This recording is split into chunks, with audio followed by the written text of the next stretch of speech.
여러분 안녕하십니까, 이재열 코치입니다.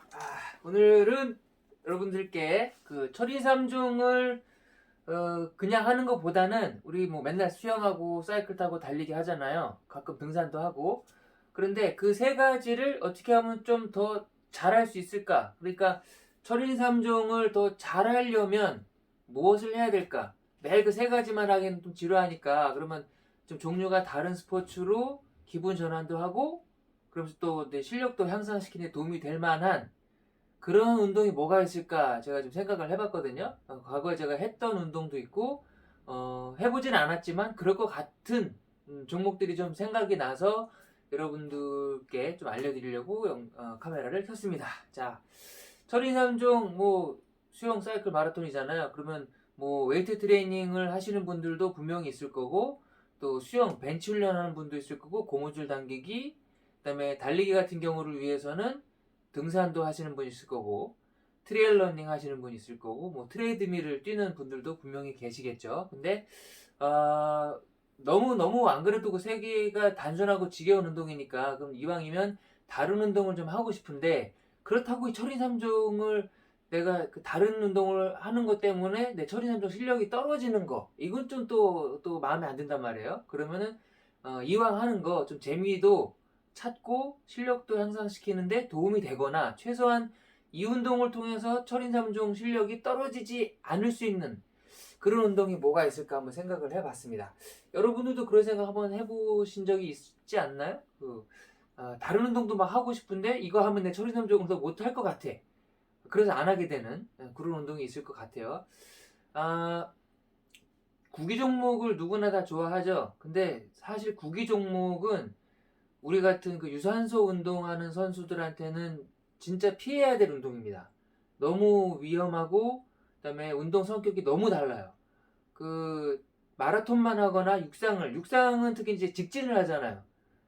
뺑뺑이 트랙도 이렇게 급격하게 방향을 회전하는 그런 종목이 없이 그냥 쭉 앞으로만 달리는 운동이기 때문에, 축구, 농구, 야구, 뭐 배구, 그다음에 뭐 여러 가지 그런 구기 종목들하고는 성격이 너무 달라요. 그래서 마라톤 또는 육상을 오래 하던 사람이 갑자기 축구를 해버리면 방향 전환할 때 공초 차다니다가 관절 다치는 경우가 허다합니다. 발목 접질리고 무릎 다치고 인대 늘어나고 햄스트링 또 끊어지고. 그래서 그건 정말 진지하게 철인삼종을 하고 있는 분이라면 해서는 안 되는 운동이에요. 하더라도 정말로 단계적으로 조금씩 늘려서 해야 되고, 그걸 하면 또 철인삼종이 실력이 줍니다. 줄어들어요. 기록이 안 나와요. 굉장히 성격이 달라요. 그래서 그걸 못하는 분들 많은 거고. 그다음에 그럼 농구는 괜찮냐? 농구는 더 위험하죠. 점프했다가 떨어지는 순간 발목이 접질리는 경우가 굉장히 많고, 그래서 그걸 하고 싶지만 철인삼종 때문에 내가 못한다, 이런 분들이 굉장히 많습니다. 그러면 이제 철인삼종을 아까 제가 말씀드린 그런 운동들이 뭐가 있을까 제가 생각을 해봤어요. 직접 할 수도 있고 그 비스무리한 운동을 찾아서 할 수도 있는데, 일단 간단하게 생각할 수 있는 게 이제 등산이죠. 등산. 우리가 하는 거랑은 좀 완전 다르게 속도 상관없이 그냥 올라가다 내려오고, 그 올라가는 동안에 그 정신적인 지루함 이런 걸 이기고, 또 힘들긴 하죠. 힘든 코스도 있으니까 그런 걸 하면서 육체적인 한계도 느낄 수 있고, 그런 면에서 정신력을 강화하는 데 도움이 될 수 있고, 유산소 운동이니까 그것도 유지를 시키거나 더 향상시키는 데 도움이 되는 게 등산입니다. 그럼 등산하고 또 비슷한 게 또 트레일 러닝이잖아요. 트레일 러닝도 제가 권하기는 하는데, 트레일 러닝으로는 지구력은 늘릴 수 있는데 스피드는 늘릴 수가 없어요. 저도 그걸 너무 재밌어가지고 저도 그걸 잘 하거든요. 잘하고 자주 하고 많이 했는데, 철인삼종만 놓고 봤을 때는 그게 그 스피드 늘리는 데는 그 효과는 없다. 지구력, 진짜 정신적인 지구력, 유체적인 지구력, 그거 늘리는 데는 트레일 러닝이 최고입니다. 그리고 또 한 가지, 몇 가지를 생각해 봤는데, 뒤에 이제 영상 잠깐 보시면서, 요거 배경화면으로 보시면서 한번 얘기 나누면, 제가 말씀드리면 이해가 빠르실 것 같아요. 그런 종목들이 뭐가 있을까? 제일 먼저 제가 생각난 게 이거거든요. 다들 아시죠? 조정. 미사리나 충주호에 가면은 이제 볼 수 있는 조정인데, 한강에서도 아마 조정을 가끔 하는 걸 제가 보긴 봤어요. 개인적으로 하는 건지 뭐 팀 개인적으로 하는 것 같아. 한강에서 이렇게 흐르는 물이기 때문에 그 훈련 효과가 그렇게 크진 않을 것 같고, 아마 진짜 레저 삼아서 레저 스포츠로 조정을 즐기시는 분이 한강에도 있는 거는 분명합니다. 저도 이걸 한번 해보고 싶고, 제가 카약을 하나 만들었잖아요. 그래서 카약으로 한강에서 그 배를 타고 하기도 했는데, 이 조정이 철인 3종에 정말 도움이 많이 될 것 같은 이유가 있습니다. 특히 이제 수영하고 달리기는 말고 사이클에 정말 특효예요. 이 조정 선수들 몸을 보시면 알겠지만 정말 균형 잡히고 어디 한 군데 치우치는 근육이 아닙니다. 온 몸을 골고루 쓰는 데다가 사이클에 가장 도움이 될 만한 이 등 근육, 허리와 등 근육을 기가 막히게 많이 써요. 그리고 힘도 세잖아. 이거 당기면은 굉장히 힘든 운동이거든요. 그러니까 헬스장에서 웨이트 트레이닝으로 배근력이나 이 둔근, 그 다음에 허리 근육을 키우는 것보다 더 재밌으면서도 더 효과가 큰 게 조정이에요. 조정은 근데 이제 1인승, 4인승, 8인승 이렇게 있잖아요. 1인승, 2인승 있지. 근데 이거를 1인승이나 2인승을 타시는 게 좋아. 양손을 똑같이 써야 되고, 4인승이나 8인승은 이 노가 한쪽으로 기울어져 있어가지고 이게 약간 삐뚤어져 있거든요. 그래서 한 번은 왼쪽 노, 한 번은 오른쪽 노 이렇게 번갈아서 타셔야 되기 때문에 그건 좀 그거보다는 또 인원을 모아야 되니까 또 힘들잖아. 이 1인승이나 2인승을 연습 삼아 해보시면 와 이게 너무 좋아. 이 다리 힘도 쭉 밀어주기 때문에 사이클 페달링 하거나 언덕 올라갈 때 댄싱 하거나, 그리고 우리는 이제 주로 TT니까 이 자세로 상체를 들지 않고 공격까지 팍 숙이는 자세로 페달링을 강하게 하는 데는 허리 힘이 굉장히 중요하거든요. 둔근하고 허벅지. 이거 기우는 데는 조정만 한 게 없는 것 같습니다. 이건 실제로 이제 그 물에 가서 타기는 어려우니까 헬스클럽 가시면은 로잉 머신 있잖아요. 그 연습할 때 쓰는 것들. 이 선수들 실제로 그걸로 연습하거든요. 그걸로 해 보시면 한 달에 한 번 아니면 2주일에 한 번이라도, 뭐 지금 같은 겨울에 사이클 타기 힘드니까 그걸 자주 하신다거나 사이클을 타는 날 대신 로잉 머신을 하는 거지. 근데 이것도 마찬가지로 웜업 충분히 하시고 낮은 강도로, 그 다음에 세게 한 500m 땡기고 더 천천히 이런 식으로. 이거 한번 맛들이면 이것도 저 헤어나기 어렵습니다. 이거 종목. 조정. 조정이 철인산종 실력 늘리는데 정말 효과가 금방이라도 있을 것 같은 그런 종목이라고 제가 생각을 해서 한번 띄워봤고요. 다음 종목은 이제 뭐가 될지, 제가 그동안 주로 좋다고 계속 칭찬하는 종목인데 한번 보도록 하겠습니다. 자, 다음으로 추천할 만한 스포츠가 이 인라인 스케이트입니다. 조금 전에 그 조정하는 영상은 제가 말하느라고 정신 팔려가지고 플레이를 안 하고 그냥 보여드렸네요. 지금 플레이를 하면, 자, 이 인라인 스케이트 이거는 그 사이클 달리기에 둘 다 좋아요. 사이클 달리기에 둘 다 좋아. 이 사이클만큼 페달링을 고정적으로 하는 게 아니라 좌우로 발을 벌리면서 하기 때문에 골반 유연성이나 골반 주변 근육 강화에도 좋고, 달리기 하는데도 이렇게 스케이팅으로 이렇게 한번 푸시를 하고 발을 딛는 이 과정이 완전히 사이클하고 똑같지도 않고 약간 달리기 쪽으로 약간 응용을 할 수 있는 그런 동작이기 때문에 사이클만 타는 것보다는 이 인라인 스케이트를 같이 병행해서 타시면 철인 3종 하는데 조금 더 실력 향상은 도움이 되지 않을까 이렇게 생각을 해봅니다. 저는 이거를 그 선수생활 초창기 때 알아서 열심히 배운 다음에 연습 경기도 나가고 시합도 나가고 틈만 남은 인라인을 탔어요. 그때 또 너무 기분이 좋고 이게 너무 나한테 도움이 된다는 게 팍 와가지고, 그때 사이클 되게 못할 때거든요. 힘이 없어가지고. 근데 이거 타고 나서 사이클이 자신이 붙었어요. 그러니까 저 같은 분들 많으실 거예요. 사이클을 타는데 다리 힘이 안 들어가고 너무 내가 못하는 것 같아. 그러면 내 다리 힘이 없는 것 같아. 그러면 인라인을 타세요. 근데 인라인도 솔직히 그 발목을 이렇게 스케이트를 똑바로 이제 중심 잡고 세워야 되는데 그 발목이 힘이 좀 받쳐줘야 되기 때문에 그게 좀 어려운 건 있는데, 차근차근 천천히 배우시면 한 3번만 타시면은 다 하세요. 그리고 저도 이제 경험을 해봤으니까, 사이클을 이제 그 클릿 슈즈를 많이 신으셨다면 이것도 금방 발목이 적응을 해서 금방 타실 수 있을 거예요. 이 인라인 스케이트는 그 사이클보다 일단 강도가 세요.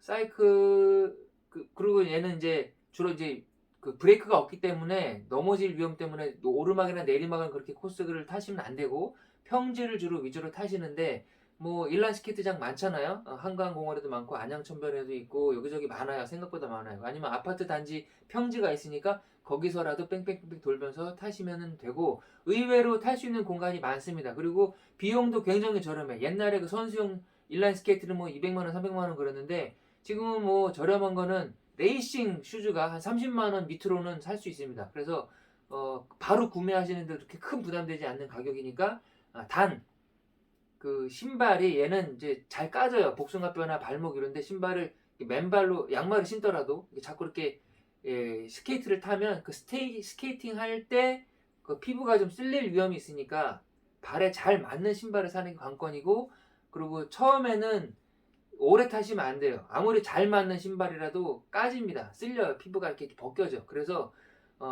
테이핑 테이프로 미리 그 까질 만한 곳을 붙이고 발목 감싸고 그렇게 해서 타시면 좀 예방할 수 있고 한 7번 해서 10번 정도 타시면 그게 이제 굳어져서 굳은살 박히는 건 아니고요. 이렇게 벗겨지진 않습니다. 그래서 물집 생기거나 까질 염려가 없으니까 한 7번, 10번 정도 탈 때까지는 잘 생각을 해가면서 조심스럽게 타셔야 돼요. 처음에 한 15분, 10분만 타도 까질 수 있고 한 30분 정도 타면 이제 뻘겋게 일어나고 까질 것 같은 느낌이 딱 들어요. 그러면 벗어서 그날은 타시면 안 돼. 피부가 약해졌기 때문에 한번 그때 다시 아물 때까지 2, 3일 기다렸다가 또 타시고 이런 방법으로 타시면 되는데 이게 그냥 서가지고 그 산책하듯이 이렇게 타시면은 우리 종목에 도움은 안 돼요. 근데 실제로 내가 인라인 스케이트 선수다. 그리고 진짜 기록을 위해서 멀리 빨리 가야 된다. 그러면 딱 뒷짐지고 허리 숙여서 가능한 한 무릎도 많이 굽힌 상태로 쫙쫙 좀 쓰기도 하고 그럼 많이 숙이기도 하고 쓰기도 하고 이러면서 높낮이 조절해 가면서 타시면은 탈 때마다 내 허벅지 힘이 강해지는 거를 몸으로 느끼실 거예요. 그러고 나서 사이클 타면 사이클이 이렇게 쉬운 종목이었어? 이렇게 된다니까요 진짜로. 이 인라인 스케이트 한번 꼭 타보시기를 바라겠습니다. 자 그럼 다음 종목은 뭐가 있을까요? 철인 3종에 도움이 될 만한 운동. 자 철인 3종에 도움이 될 만한 운동. 자 의외로 세 번째가 야구입니다. 야구랑 골프랑 똑같아. 테니스도 괜찮아. 야구, 골프, 테니스. 요 세 가지 종목에 특히 도움이 될 만한 종목은 이제 달리기하고 수영입니다. 의외라고 생각하시는 분들 많을 거예요. 이 야구, 골프, 테니스, 그 뭔가를 휘두르는 종목. 근데 이게 우리 종목에 도움이 되도록 하시려면 양쪽을 다 하셔야 돼요. 그게 어려워. 야구도 왼쪽으로만 한쪽으로만 오른손잡이 뭐 우타만 하지 말고 좌타도 해야 돼요. 우타, 좌타 똑같이 하죠. 골프도 마찬가지. 오른쪽으로만 수행하지 말고 왼쪽도 하고. 테니스 마찬가지. 근데 테니스 꼭 두 손으로 잡을 필요는 없고 한 손으로 해도 상관은 없는데 양쪽 다 똑같이 해야 된다. 그래서 이거 뭐 그냥 제자리에 서가지고 혼자서 옥상 가가지고 휘두르는 동작만 해도 반드시 수영이나 달리기에 도움이 됩니다. 근데 꾸준히 한 달 이상 아니면 3개월 정도 하시면 내 달리기랑 수영이 뭔가 그것 때문에 달라졌다는 느낌이 오실 거예요. 왜 그러냐 하면 이제 보시면은 야구는 휘두르잖아요. 그러니까 휘두를 때 하체가 딱 버텨줘야 되고 대신에 상체와 하체가 비틀리는 그 동작이 있잖아요. 비트는 것까진 괜찮은데 비틀고 나서 다시 돌아오는 그 동작, 버티는 동작이 순간적으로 있단 말이지. 그게 코어 근육을 순간적으로 단련시키는데 굉장히 좋습니다. 그래서 우리는 그게 상대적으로 약해요. 이런 야구 선수들보다는 약해. 그 종목을 하는 사람보다는 반드시 약하게 돼 있습니다. 우리 종목은. 그래서 그 부분을 천천히 휘두르더라도 갔다가 딱 멈추는 요 동작 그 순간에 힘이 강하게 걸립니다. 코어 몸통을 비트는 그 근육에. 그래서 웨이트 트레이닝으로는 보강할 수 없는 그 코어 근육, 특히 회전 관계된 근육들을 척추 중심으로 해가지고 그거를 단련해주고 강화시켜줬는데 이만한 운동이 없어요. 아까 말씀드렸듯이 이게 우리 종목에 도움이 되게 하려면 양쪽을 다 하셔야 돼요. 근데 그게 또 좋은 점이 뭔지 아세요? 이게 우리가 오른손잡이는 왼손을 많이 사용하면 또 그 뇌 발달에 좋듯이 오른손잡이라고 해서 오른쪽으로만 치는 게 아니라 왼쪽으로 잘 못 쳐도 돼요. 공을 안 맞춰도 돼. 그 휘두르는 동작 자체를 여러 번 반복을 하면 양쪽 몸의 근육이 균형 있게 발전합니다. 그래서 분명히 이거는 지금까지 내가 했던 수영이나 달리기 기록을 향상시켜줘요. 한쪽으로만 치우쳤던 내 근육 사용 그 신경계통을 양쪽으로 똑같이 나눠주기 때문에 이렇게 치우쳤던 그 신경계가 이렇게 똑같이 맞춰져 오기 때문에 분명히 우리 종목한테는 도움이 됩니다. 우리는 양쪽 똑같이 움직여야 되잖아. 수영이든 달리기든. 그쵸? 그래서 제가 해봤는데 과거에 몇 년 동안 해본 결과를 지금 말씀드리는 거예요. 일부러 저는 그래서 그걸 알고 나서 공 던지는 것도 저는 오른손잡이니까 오른손만 던질 수 있었는데 그걸 알고 나서 왼손도 연습을 해서 지금은 똑같이 던집니다. 왼손 오른손. 전 왼손도 오른손만큼 다 써요. 글씨도 쓰고 뭐 다 똑같이 다 사용을 합니다. 젓가락질도 하고 다음에다 공도 던지고 이렇게 하면 반드시 수영이나 달리기에 그 도움이 돼요. 뭔지 모르게 도움이 돼. 특히 달리기 같은 경우는 그 회전 킥하고 나서 팔다리 흔드는 이 팔을 의식적으로 좀 덜 흔들게 되는 몸통이 너무 회전 근육이 좋아지기 때문에 그런 효과를 분명히 보실 수 있습니다. 단점이 있어요. 이 휘두르는 동작을 하는 스포츠를 양쪽을 똑같이 하게 되면 오른 한쪽만 했을 때 이만큼이고 이건 완전히 못 쓰는 손이다 그러면 이렇게 돼 있잖아요. 그러면 이 못 쓰는 손을 자꾸 연습하다 보면 올라가죠. 근데 그만큼 잘 쓰는 손도 내려가.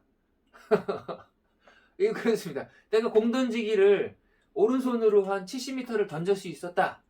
그러잖아요? 그럼 왼손도 열심히 연습해가지고 얘가 한 30m 올라가고 40m 똑같이 던질 수 있게 되면 이 손이 60m, 55m 이렇게 내려옵니다.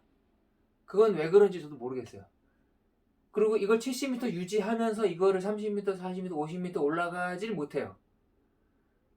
그거는 왜 그런지 모르겠는데 하여튼 그렇게 돼요. 그리고 그걸 똑같이 얘기해주는 어떤 박사님들, 운동학 박사님들 얘기를 제가 들은 적이 있어요.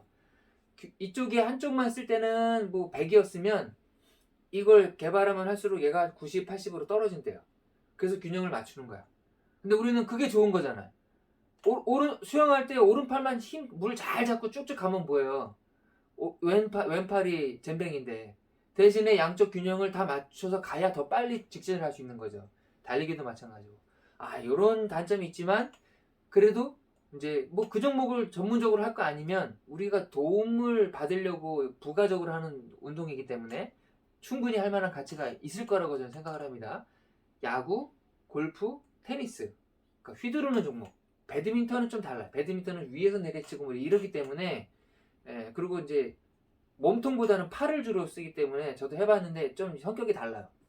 성격이 다르고 그 몸통 완전히 휘두르는 운동, 야구, 골프, 테니스 요거를 주기적으로 어쩌다 한 번씩 재미삼아 하시면 그거 자체로도 우리 종목의 수영과 달리기에 도움이 된다는 점 꼭 말씀드리고 싶습니다. 자, 그럼 다음에는 또 뭐가 있을까? 또 있을까요? 도움이 될 만한 운동이? 한번 찾아보도록 하겠습니다. 자, 다음으로 제가 추천해드릴 운동은 펜싱입니다. 펜싱. 요것도 저는 의외라고 생각하시는 분들이 분명히 많으실 거예요. 이건 왜 그러냐면 뭐 요 동작에서 감이 딱 오셨을 거예요. 우리는 그 사이클하고 달리기에 이 무릎 주변 근육이 약해질 위험성이 있거든요. 내가 강하게 맨날 그 지구력 훈련을 많이 하기 때문에 우리가 순간적으로 힘이 몰리거나 그럴 때는 그 일반 사람보다 약한 부분이 있거든요. 우리 지구력 많이 하는 분들은 근력이. 근데 펜싱 같은 운동을 하면 무릎 주변 근육을 그 힘을 강하게 해줄 수가 있어요. 우리 맨날 지구력만 위해서 운동하잖아. 근데 순간적인 그 버티는 운동이나 부상 예방 차원에서라도 이 무릎 주변 근육을 강화시켜주면 사이클 탈 때 특히 사이클 고점에서 처음 시작하는 페달링을 시작하는 그 부분에 그 토크를 확실히 줄 수가 있고 달리기도 착지 시에 보다 안정적으로 내가 몸을 딱 지탱해 주기 때문에 내리막 달리기에서 도움을 굉장히 많이 받습니다. 이거 한 번이라도 해보신 분이 있으면은 저 동작이 얼마나 힘든지를 아실 거예요. 일반 사람들은 이 선수처럼 이렇게 90도로 무릎 90도로 못 굽혀요. 이렇게 앞으로 나갈 때 이때 이걸 못 굽혀 90도로. 저게 순간적으로 생각보다 굉장히 큰 힘이 들거든요. 근데 이 펜싱 선수 이 자세 보세요. 이걸 못 한다니까 우리는. 이거 펜싱 없이 집에서 한번 저 자세를 해보세요. 여기 힘이 얼마나 많이 들어가는지 아실 거예요. 그래서 처음에는 90도가 아니라 한 4, 50도로 이게 180도면 140도로만 굽히는 연습을 10번, 20번씩 하고 또 반대로 마찬가지로 반대로도 양발 다 똑같이 하시면 좋고 실제로 펜싱을 배우러 가셔서 그냥 처음 받는 훈련이 저거거든요. 스텝 밟는 거 앞뒤로 그것만 양발 똑같이 해야 돼. 이것도 마찬가지로 배우시면 제가 말씀드리는 걸 정말 체험하실 수 있을 거예요. 사이클 처음 최고점에서 딱 페달링 시작할 때 거기가 좋아지고 달리기는 내리막 달리기가 좋아진다. 그거 그래서 이걸 꼭 한번 배워보시면 좋을 거라는 생각을 해봅니다. 자, 그러면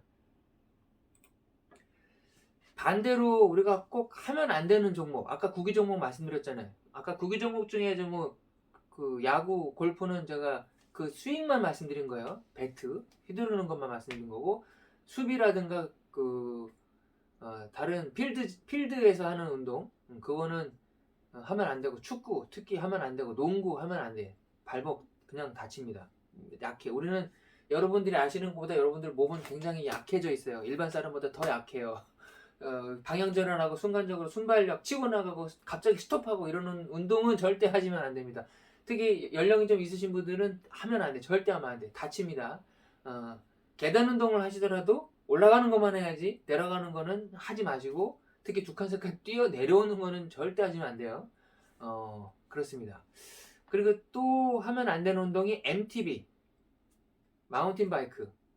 MTB 아시죠? MTB는 우리 종목에 전혀 도움이 안 돼요. 그냥 재미삼아 하는 건 뭐라고 하지 않은데 조금이라도 철인삼종에 도움이 되지 않을까? 사이클에 도움이 되지 않을까라고 생각해서 하시면은 안 돼요.